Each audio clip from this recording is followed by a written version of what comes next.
Having finished up a nifty 9-4 campaign, of course, there's more work to do for Mark Richt and his staff to get Miami back up to where Miami expects to be. We bring in Cam Underwood from State of the U to help us with our off-season coverage of the Canes. All right, Cam, how are you? I'm really good, hanging out down here in sunny South Florida. Sorry to those of you who live in places where there's snow. But, hey, I grew up in Detroit, so, I dealt with it, but I don't have to anymore, so I'm doing well. At this particular moment, it's not so much the snow because we really don't have any. It's just the brutal cold. You just don't want to be outside. It hurts to be outside. For me, I wore shorts and a T-shirt today, and I have the AC on, so I do not share that situation with you. But I wish you the best from sunny South Florida. All right, and for those Miami players who are moving on to the NFL, maybe that's the only negative, is that many of them will be playing in colder climates. So in regards to what we have, both those seniors that are moving on and obviously draft eligible, but also those juniors, obviously, that you expect to be losing, there's really no doubt at this point. Can you kind of run down what that list looks like right now? Obviously, the seniors, we thank you for your service to the University of Miami. They have moved on. You have guys like Corn Elder, the cornerback, who I think is going to be a second-round NFL draft pick. He's going to be playing in the Senior Bowl. Jamal Carter, a safety. Rayshon Jenkins, a safety. Stacy Coley, a wide receiver. And some other guys also who are going to be, moving on to the NFL level. Also, and it's kind of overlooked because, they got kicked off the team this year, but Jermaine Grace and Al-Qadim Muhammad, those are guys who are going to go to the NFL draft as well. And I have a personal relationship with Jermaine Grace, so I've known him for many years, going back to his high school days and everything. Saw him at a high school playoff game, and he told me, he said, look, I'm on track to graduate, and I'm working out every day, so I'm going to do three things. I'm going to graduate, I'm going to get drafted, and I'm going to ball out. And I really hope that he does that, and I hope that Al-Qadim Muhammad does that as well, because obviously, the situation, circumstances that led to them getting kicked off the team was, maybe not the strongest case for dismissal ever, but these things happen. So for them and all of the seniors who are, done with their eligibility, we thank them. Looking to the underclassmen, last time that we spoke, Brad Kaaya had not made his decision yet, but he has finalized that. He has announced that he is going to the NFL. So you're looking really maybe at Brad Kaaya being a second to third round draft pick. I don't think that he would have come out if he was going to be a fourth rounder or lower.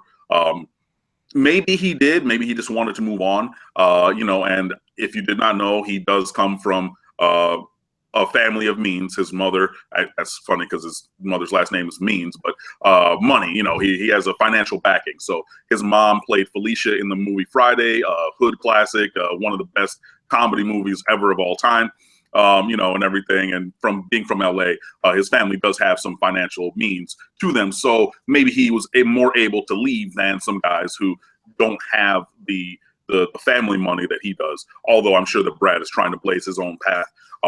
And I'm sure that he'll get an invite to the combine. I know that he will do outstandingly well in the interview room with all of these teams. I'm sure that when he gets up on the whiteboard, he's going to see everything. He's going to diagram everything really well. And I hope that he does very well. I think that he needs a specific kind of scheme at the NFL level to be successful. Kind of that West Coast offense, maybe a good offensive line, a good running game, because many people have noted if Brad Kaaya has a clean pocket and everything is perfect, he's going to kill you. I mean, those are weird statements to put together, but he's going to really be accurate with the football on time, and the offense is going to run immaculately. If you get any kind of pressure, he has to move, gets off of timing schedule, things like that, or is forced to make really tough throws that necessitate having an elite level arm. Some of those things are the things that are going to maybe challenge him at the NFL level. But he made his decision clearly. Almost 10,000 yards in career passing. Has every record passing except for, I want to say, interceptions thrown and touchdowns thrown in a Miami Hurricanes uniform. Most 200-yard passing games, 300-yard passing games, career passing, completions, attempts, all those kind of things. Started 38 of 39 games here in college, and has an outstanding statistical resume to lead him into the NFL. Joining him as an underclassman, Joseph Yearby, a junior running back, is also declared or has also declared. He was the number 2 running back this year after having started last year. had a 1,000-yard season in 2015, but fell back off of that a little bit due to the emergence of Mark Walton as a sophomore here at Miami. And Year B has great vision, great one-cut ability, not elite speed, but a good, pass protector for his size, good catching the ball in the backfield, can be a nice third down kind of a back. And I think he's going to have a career in the league. The other exacerbating circumstance for him is at 20 or 21 or 22 years old, Joseph Yearby has 2 children that he has to provide for. So he's, really looking to be a family man, and like really provide for his children and things like that. And then also, he wasn't going to start here next year because Mark Walton is going to be a rising junior, and we have other guys coming in on the roster. So he could have had the same kind of role, but it wasn't really going to get any better for him from a statistical standpoint. So, looking at Joseph Yearby maybe to be 5th, 6th round kind of guy, he has a really good chance to make a roster because NFL teams, Miami players, whether they were successful or not in college, they go make rosters. To prove this point, Herb Waters was a wide receiver here for 4 years, and he just today got elevated to the Green Bay Packers 53-man roster for the playoffs at a cornerback.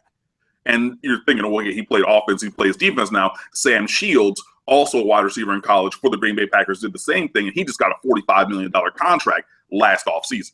So, looking at Joseph Yearby, even if he is on a practice squad in the NFL, which only, is there for the 20 weeks, give or take, of the season, they make a minimum of a week, excuse me. So you're talking, 6 times 20, that's $120,000 to provide for a family. Look, I have a real job. I don't make that kind of money, so there is, a positive for him financially, obviously, to do that. And we wish him well. Lastly, from the underclassmen, David Njoku has declared for the NFL draft, 6'4", 245-pound tight end. He's too big for defensive backs. He's too fast for linebackers to cover. He's going to test through the roof at the NFL Combine. I think that there's a chance that he goes in the first round, if not no lower than like maybe the 5th or 6th pick of the second round. Njoku's a physical freak. Improving as a blocker, needs to be more consistent with his hands. He would usually have like once a game a really bad drop on a wide open ball, but then he would go, leap over a guy or dive over a guy to the end zone is something because his athleticism is elite. He was a state champion high jumper in New Jersey in high school. He was ACC high jump champion, indoor or outdoor. I forget which one. I should probably lock that down. But elite athleticism, going to run 4.5 or sub 4.5 at 250 pounds almost. I mean, he's shredded like a Greek god. Looks like Michelangelo's David or something. I mean, he's going to be great. So I listed him last, but he's probably going to be the first one of any of the Hurricanes in this draft who is going to be taken. So lose your starting quarterback for 3 years, running back who started for a year and had over 2,000 yards total offense, and then David Njoku, who's a physical freak from the underclassmen side, and then all of those seniors. So there's a lot of talent going into the league. I don't think where it's going to be a couple of years ago when Miami had 6 wins but had 8 guys drafted and had more guys drafted than we won games, and people were making fun of that. I don't necessarily see that happening, but yeah, there's a lot of talent that's going, especially from the underclassmen group, into the NFL. Cam, off the top, you mentioned Jamal Carter, Corn Elder, and Rashawn Jenkins. Those are 3 of your top 4 tacklers from last season. They accounted for 240 total tackles on this defense. Well, that's off the stat sheet, but can you give us an idea of what's going to be missed there? And if you feel, and obviously these are topics that we're going to tackle throughout the off season and have quite a long time to talk about replacements, but do you feel good about what's coming back to replace those guys? Well, also, in addition to those guys, Adrian Colbert, who transferred in from Texas and played cornerback after having played 4 years of safety. He had a redshirt year over there, but excuse me. So those are 4 of our top defensive backs who are going to be missing now that they've moved on to graduation. So, Corn Elder, he just got better every single year.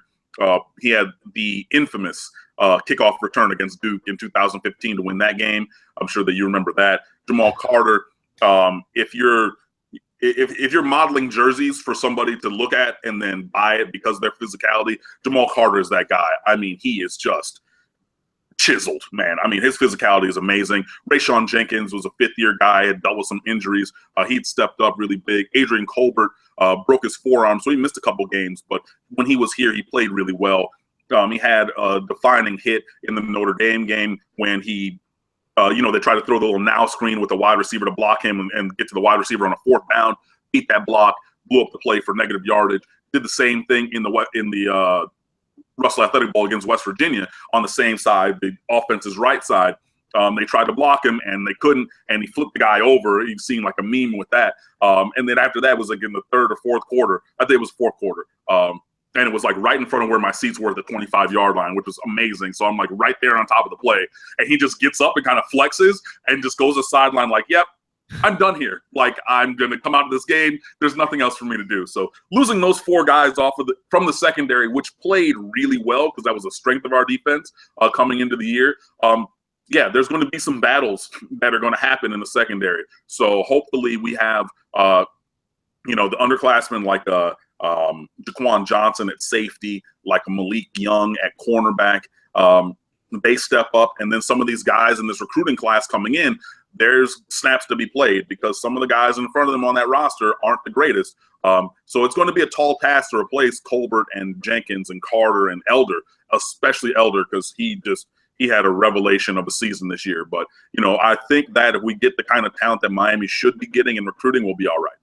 I remember as much about that play, or maybe even more about our conversation about the play that Corn Elder brought back. I remember that one. I just kind of went, and I mean, I am a fan. I am a homer. I am a University of Miami alum, and I remember that. I went wax poetic for about 12 minutes on that play and that game and everything at the end of that video we did that time. But yeah, that was fun.